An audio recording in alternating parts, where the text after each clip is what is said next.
जी अस्सलाम वालेकुम। ये 648 एपिसोड में आपके साथ मुलाकात है। उम्मीद है आप खैरियत से होंगे। मेरा चैनल लाइक करें, सब्सक्राइब करें और दुआओं में याद रखें। कमेंट से ज़रूर लिखें। वीडियो कम से कम 3-4 मिनट की देख के फिर लाइक करें, वरना उसका कोई फ़ायदा नहीं है। और कोशिश करें कि वीडियो पूरी देखें। दुआओं में याद रखें। हाँ, कोरोना से एहतियात करें, ये एक हकीकत है। लिहाजा अपने आप को भी महफूज करें, अपने घर वालों को भी, और ख़ास कर जो एजड हैं, बुज़ुर्ग हैं, उनका ख्याल रखें। इस एपिसोड में बड़ा अछूता मौजू है तो कॉमन सा, लेकिन मैं आपके साथ इन्फॉर्मेशन जो शेयर करने जा रहा हूँ, आप सुन के हैरान हो जाएंगे। ईद उल बकर यानी ईद उल अज़हा के मौका पर बचपन में वालिद साहब के साथ दुम्बा या बकरा लेने जाया करते थे। अल्लाह ताला वालिद साहब को जन्नतुल फिरदौस में जगह अता फरमाए। तो जो बकरा पीढ़ी थी या बकरा मंडी थी सियालकोट में, वो मुजाहिद रोड, वहाँ पे यकीन करें कि जो दुम्बे होते थे या पहाड़ी बकरे होते थे, वो ज़्यादा से ज़्यादा 15-20 होते थे, और जो देसी बकरे होते थे वो ज़्यादा से ज़्यादा 5 या 6 होते थे। बैल का, जिसे हम दांत कहते हैं या वेड़ा कहते हैं, कोई तसव्वुर नहीं था। ऊँट का तो दूर दूर तक कोई तसव्वुर नहीं होता था।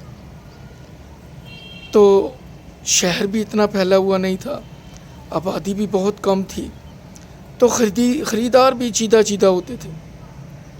यानी ज़्यादा से ज़्यादा 25-30 बकरे होते होंगे जब हम देखने के लिए जाते थे, और वो ये एक ही जगह मुख्तस थी। तो जो मेंढा होता था, जो दुम्बा होता था, वो 600-700 इसके लगभग उसकी प्राइस होती थी। जो देसी बकरा होता था वो 800 और 900 के दरमियान होता था। इन दोनों के दरमियान में प्राइस का फ़र्क सिर्फ 200 रुपये का होता था। तो है ना अजीब बात, बकरे भी कम, ख़रीदार भी कम, और फिर घर में ही बकरा खुद ही ज़िबा करना होता था। मुझे याद है कि वालिद साहब खुद ज़िबा करते थे, हम उनका हाथ बटाते थे। फिर घर में उस वक़्त फ्रिजों का इतना रवाज भी नहीं था, अगर थी भी तो किसी एक घर में थी, और स्टोर करने का कॉन्सेप्ट कोई नहीं था। जो भी गोश्त होता था उसके 3 हिस्से होते थे।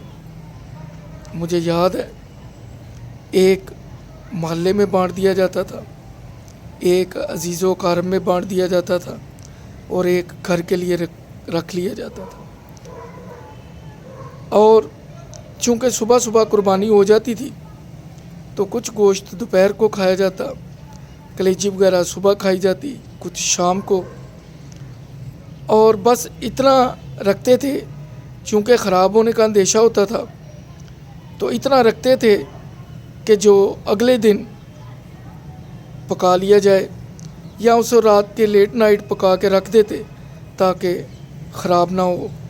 क्योंकि कई दफ़ा ईद गर्मियों में आती और कई दफ़ा सर्दियों में।